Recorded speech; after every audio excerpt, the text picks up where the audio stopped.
Welcome back, fellow aviation lovers and enthusiasts. My name is Infinite.Flight, and I'm bringing you back to the FEA cast. We're about to launch into episode 7. If it interests you, you can find us at our several social media outlets, including our website, Frontier Virtual Airlines, if.weebly.com, or you can find us on our Instagram page at Frontier VA. You can join us by going to our website, filling out the application link. You should get a reply within about 24 hours' time. Link to that website will be in the description of this episode. Not joining me in the Frontier studio is Matt. He's actually not here today, and many of you will probably miss his beautiful voice.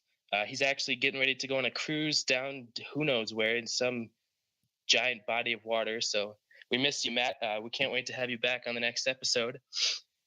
Anyway, today's episode is going to be about a Denver International Airport spotter who hits close to home for me, since DIA is my favorite airport and it's not too far from where I live. So it's an absolute honor to be able to interview somebody who kind of sees what I see when I go and check out DIA.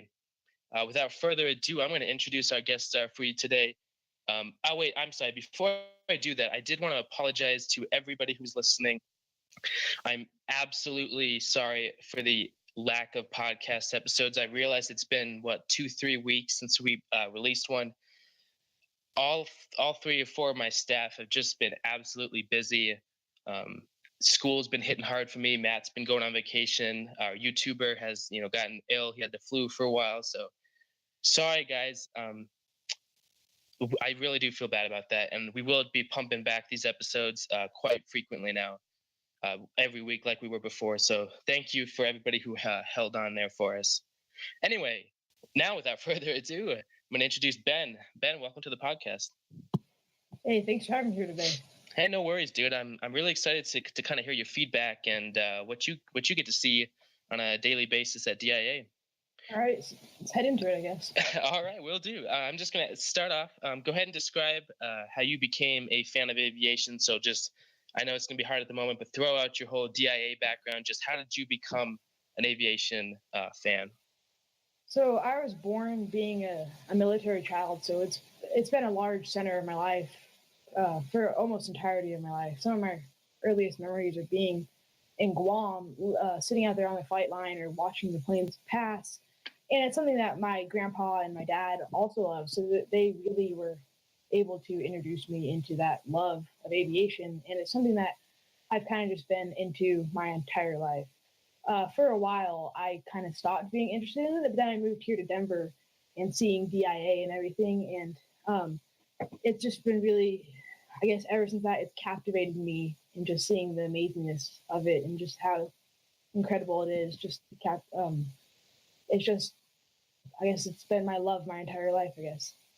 Yeah, coming to DIA and seeing that absolutely beautiful airport will have that effect on people. So you said you started out with the military. Were you introduced mainly into the military aspect of aviation? And if so, what brings you back to commercial? I was first introduced into the military aspect. Everywhere I was, it was just military jets. Being in the remote island in the middle of the Pacific of Guam, there isn't many commercial there isn't much commercial aviation out there. And also, my dad being a manager there, he was able to bring me out and get a firsthand experience with aviation that not many people get to experience. So a lot of my first memories were of military aviation, not commercial. But then moving here to Denver, and once we got out of the military, being retired now, I don't have that same experience anymore. Living just in suburban Denver, you don't have the F-16 roaring overhead, and so really the only aviation that's left around is commercial. And I've started to actually love that more, seeing just the sheer complexity and mass of everything that goes on around it. I think it's captivated me even more than military, just because also I'm older, I guess, so I know more about it. So now it's all commercial. I still love military jets, and it's still fun to go out to Buckley down the road. But now, it's all commercial now. So that's beautiful. So I know this wasn't part of the plan, but did you you see, like you said, you were part of a military family growing up. Were you able to ever fly, or at least, like how involved were you with military aviation? Were you able to get up close with them, or was it just, father comes home every day and it's like, this is what we did, let's go spotting, this, or how involved were you with military? I'm just curious here. I was able to get really similar to what I do now with commercial, this a really unique experience. Back then, especially in Guam, my dad worked in the airport on the flight line. So I have so many memories of him and I just going out and walking around and going into planes, going into KC-10s or the Japanese F-4s that would come down. And also the way you would transport in the military, it's called Space A, Space Available. And so you'd fly on the military hopper aircraft. Just if they have an open seat, they'd put you on it and you fly to military base to military base. So my main way, until I moved from Europe over here, my main way of transporting was on a C-5, on a C-17, on a KC-10. And so that really was, I got to be experience up close with those aircraft that not many people get to do, A, because they're military. But so that's what started me, or that's how I really got those unique experiences that many people don't get to do nowadays. I never got to fly in any fighter jets, which made me disappointed. In case that's what you were wondering for. So yeah, everybody imagining, Ben sitting there, flying at however many miles per hour. Sorry, that's a disappointment to y'all.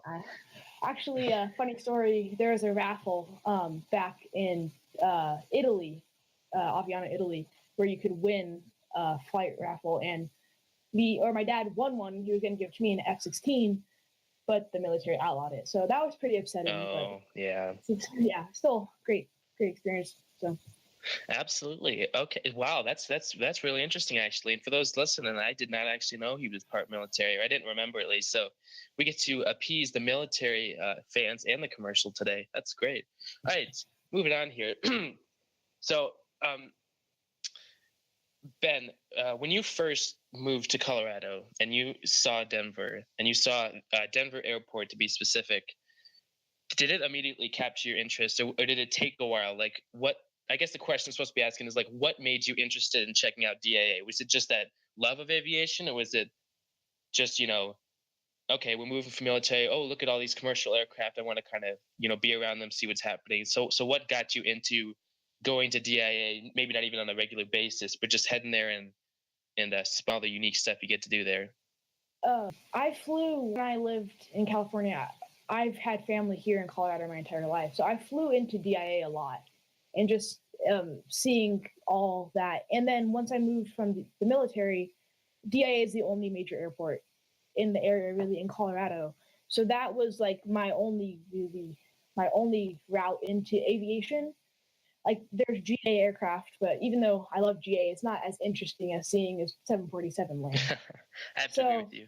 And then my dad got a job there, which really gave me more unique opportunities to go there.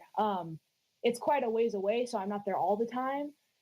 But the reason why I love it so much, and probably is my favorite airport now, is just because of all the aviation, I guess. There we go. That's all we need.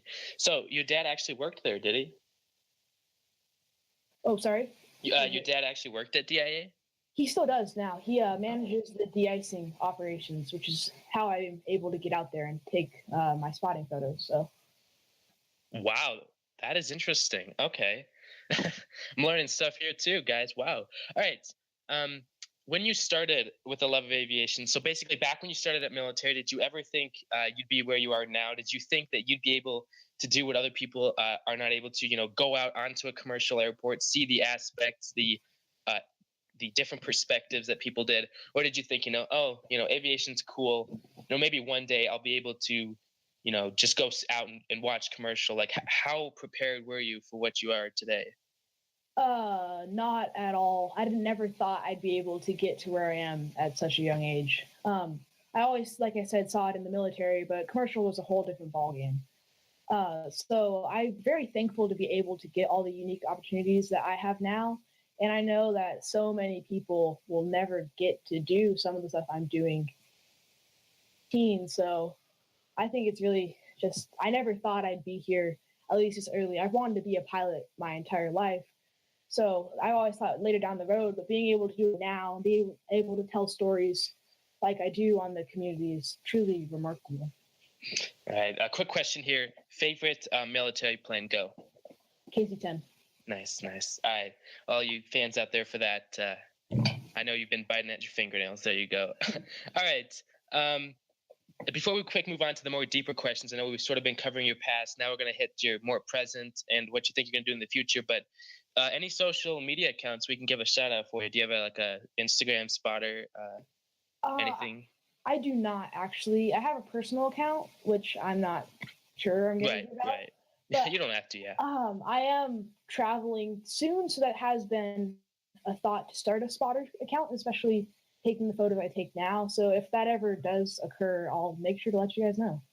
Yeah, because for those of you who saw the questions thread, Ben has some of the most beautiful pictures I've ever seen of Denver. So if you do create a like an Instagram page or just any sort of spotter page in general, I promise you a subscriber or whatever from me off the bat. All right. Okay, we're going to get into some of the areas at DIA. What parts of the airport like outside for normal Denver spotters, if you've been there, what areas do you spot at? I know it's kind of rude, I guess not kind of rude to say, but I've never really, or fortunate to say, I've never really spotted outside the airport. I don't know what's good and what's not. I know a couple areas, like if you're driving down Pena and I think it's called Final Approach, the coffee shop there. Yep. There you see him taking off 25. And also there's a south gate off, I think, Tower Road, that it's a gate to get onto the airport, but it's right next to the roll of 25. So so planes will be there about 100 feet away. I don't know if you're allowed to spot there. It's where we drive by to get onto the airport. But so there's a gate guard there. So I guess try. Yeah, I actually when we go to pick up family there, or just I've done this once before when I plane spotted there. That Final Approach 25 is actually where I go. Okay. But I do hear there's a good road north of 16 left if anybody's interested in that. Yeah. All right. Do you obviously? Sorry. Oh, go ahead. Never mind. Okay. And stepping all over here. I don't have Matt to stop me. Do you have a favorite airline that dominates a lot of your videos or photos, or just when you go to the airport and you see it and you're like, that's a good airline? Do you have any sort of, carrier airline, like anybody that you would immediately say is your favorite airline out of DIA? United, I think, because I really loved Continental, as again that was the only airline that served Guam. And when they merged United, they kept their same livery, and I really like them. And also, they have the most diverse action at DIA. They send about 4 777s a day, a couple 787s. Mm-hmm. So they have the most diverse. They have the most diverse fleet that flies in Denver. A lot of my photos actually are of Frontier and Spirit, as they, I guess they're just there when I spot. There's no rhyme. They photobomb there. Yeah, there's no rhyme or reason to it. It's just what happens to be there the most. In Frontier, Denver is probably their main hub, so it makes sense why I have. Yeah, Denver is their main hub. Yeah, so that would actually make sense. Yeah. Oh, good. That means I get to see more Frontier photos. All right. Have you, you say you get, your dad's like a de-icer there. What sort of special access do you get, and how close to the aircraft are you allowed to get personally? I don't get personal ramp access to me, so I couldn't drive out there and just say, hey, I want to get on. So the reason I'll go on is we'll say, hey, my dad will say, hey, my son, he wants to take photos, or he's really interested in this. And then it's like, oh, yeah, whatever. So basically, it's kind of like an ops car, if you've ever seen those Instagram accounts. We kind of just drive around and take photos of wherever. So there's where I usually do most of my spotting is because he manages the de-icing. There's the big de-icing tanks, and you can climb up onto the top of them. And they're right in between 3-4 left and right. And so that's where I take most of my photos from, is on top of those. But really, I can just go anywhere. It's kind of like an ops car. So, yeah. Nice. All right. Now, you mentioned United's your favorite because it has, kind of a giant amount of different aircraft here. What sort of aircraft have you seen while spotting? Like, have you been able to capture everything, or is it just all, since you say Spirit and Frontier dominate them, is it all just A320s, Airbus? Do you get to see the 787, a lot? Do you get to see all those different size aircraft? It's a lot of A320s, A319s, because again, that's where Spirit, Frontier, they dominate those. But occasionally we will drive out to the A terminal, and I think I have a couple photos of the 4 international tail lineups, and those are really incredible to see. Yes. Just the sheer size of them is, you don't see that when standing there in the gate or sitting in the plane, just how massive they are. So I do get to see those often, and they're usually the highlight of the trip whenever I get to go, because they're just so different, and it's just amazing to think that those things can fly. Absolutely, and you're extremely lucky in that area, because I just get to see them from one side of the glass. You get to actually be out there with them. Yes. So yeah, definitely a jealous right there. So kind of moving on, you did mention in the forums that your father didn't give you a gift, and a lot of it was like a map about DIA stuff that happened in the past. So there were a lot of airlines that no longer fly there, and there was some stuff about the Denver's future plans, like expanding to a new concourse, getting new runways in there. What do you think about those runway extensions you mentioned? Is that something that they're planning on doing? I'm just curious about that myself. Everything on that map is a plan, but some of it is more realistic than others. Like those 12 runways, I think it's ridiculous. 8 or just a bit much. Yeah, 8 going the same direction. And especially, I'm not saying Denver's not busy, but it's definitely not the busiest airport in the world, and it wouldn't need that. So take Heathrow, for example. It's probably one of the biggest airports in the world. It only has 2 runways. So I don't see why that would be needed. I do see the need for expansions of terminals, considering they've already expanded C and B and A a ton. So actually on the map, there's a color coding that says everything that's blue is going to happen in the next 5 years, and everything that's green is long term. And things that are blue are, I guess a plan that's going to happen soon is a Concourse D. Yes. Which I remember in the topic on the community, it's what's next to the future of DIA, that was often brought up. And also a runway 26 right. So up the furthest north, in the northeast corner, there's currently 1 runway there now, but they're very likely to add 1 there, which again, 7 runways. I don't know why. Seems like a waste of money to me. Also, go ahead.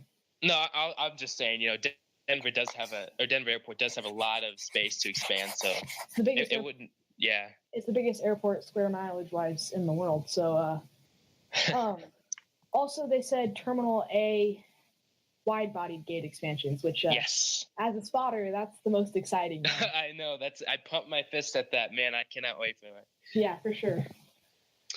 Some rumors that were coming up was that and these are all just rumors for everybody listening, is that there might be some carriers interested once Denver expands its ramps and taxiways to be able to support the Airbus A380, since 16 right, I believe, is long enough and thick enough to hold one. What do you think, Ben? Do you think that that's something we will see within the next 5-10 years, that could an A380 possibly be seen at Denver? Denver could handle one for sure. There's no doubt about it. It has the longest paved runway in the U.S.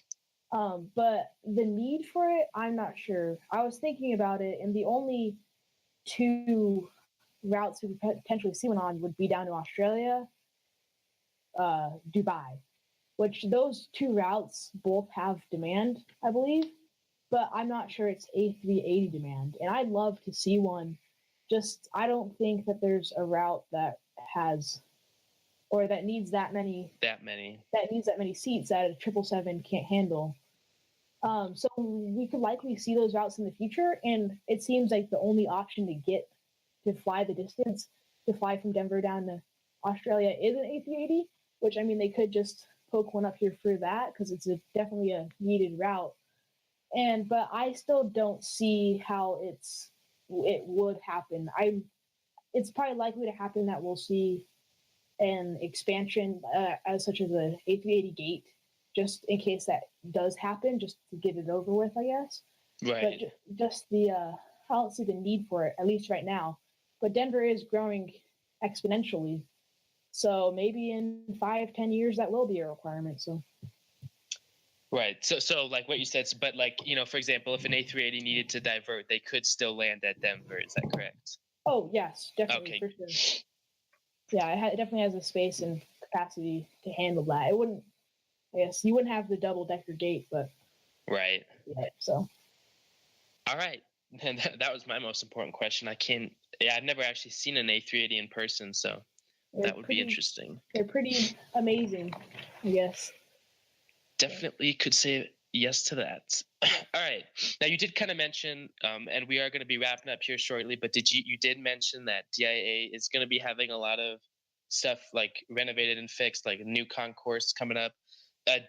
Do you think that's the first thing on the list for the coming years, or is there something else within 1, 2, 3 years that they're going to be fixing? The first thing that is exciting for anyone is going to be a new de-icing pad. I just know that being my dad, the manager of the de-icing, I know it's in the works and it's going to happen. It's going to be also, it's on the map as well. It's going to be the very north.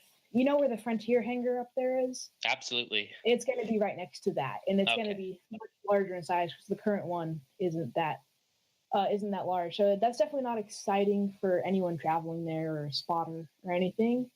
But that's what's going to happen. Good. And do you think that Concourse D is coming within 5 years, though?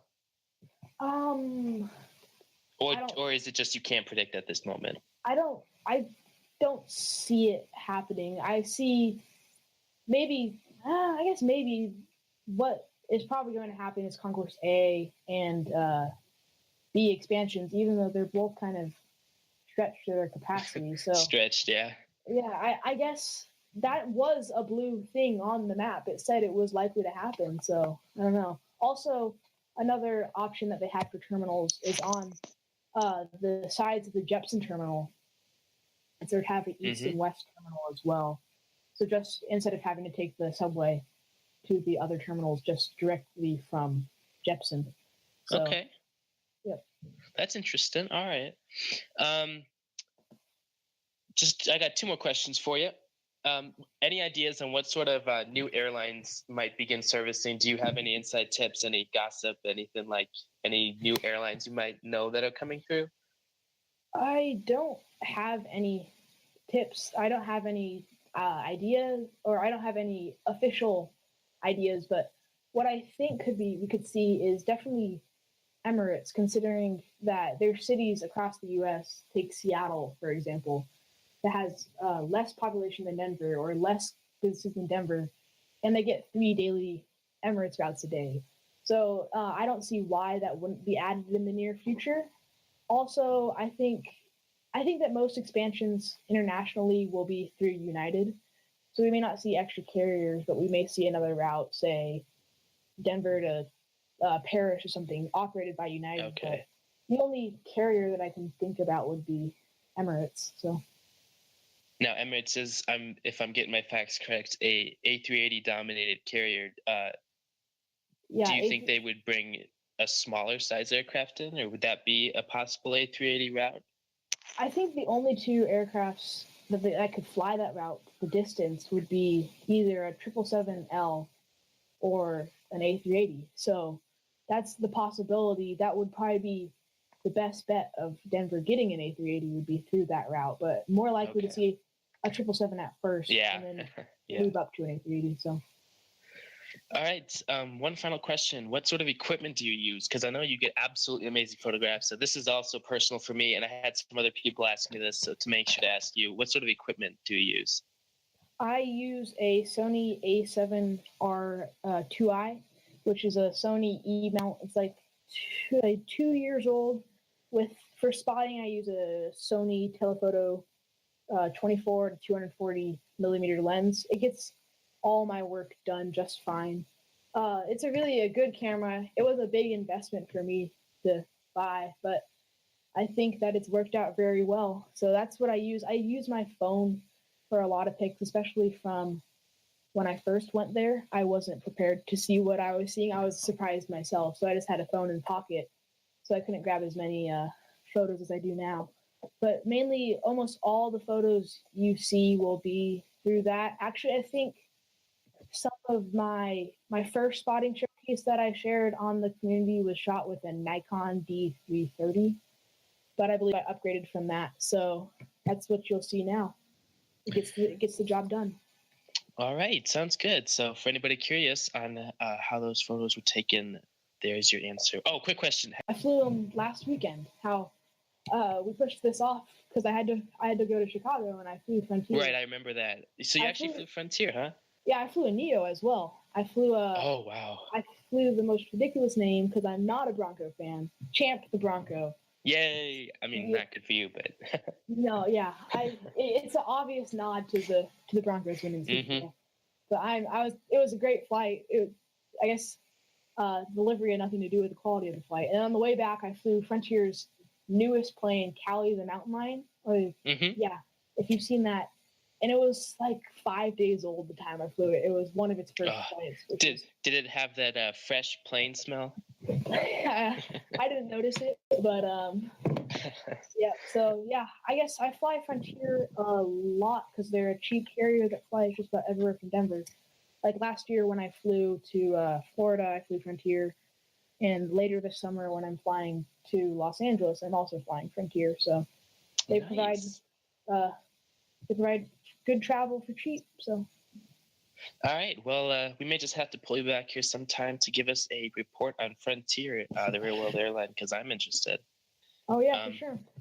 I mean, obviously, I fly them a lot, but for those of us who want to know, is Frontier, with all the amount of cheapness that they are they really worth it? So that would be an interesting episode to have. All right. On behalf of Frontier, Ben, I'd like to thank you personally for being willing to come on as a guest. It means a lot, especially since you are a DIA spotter. I will be in contact with you. Who knows? Maybe we'll get another episode out of you if you're not sick and tired of us. Oh, I've had fun, so I'd be down for another one. So, and thank you for letting me, I guess, talk on here. So, no worries, dude. You definitely entertained me as well as our listeners. All right. If you're new to the channel, guys, or you're a returning listener but haven't yet, we would appreciate any support you can give us, including hitting that like button on this episode and hitting that subscriber button. Every bit of support you guys give us does mean the world. This has been the Frontier Virtual Podcast with your host, Infinite.Flight. Matt, we miss you. Can't wait to see you. For your enjoyment and comfort, please remain seated with your earphones in until this episode has come to a full and complete stop. If you require any assistance on anything discussed or you'd like to get in touch with Ben, please remain in your seat until all the other passengers have left the comment sections. One of our crew members will then be pleased to assist you in any way possible. On behalf of this airline and all staff on board with us today, I humbly thank you personally for tuning in, and I'll see you all in the next episode.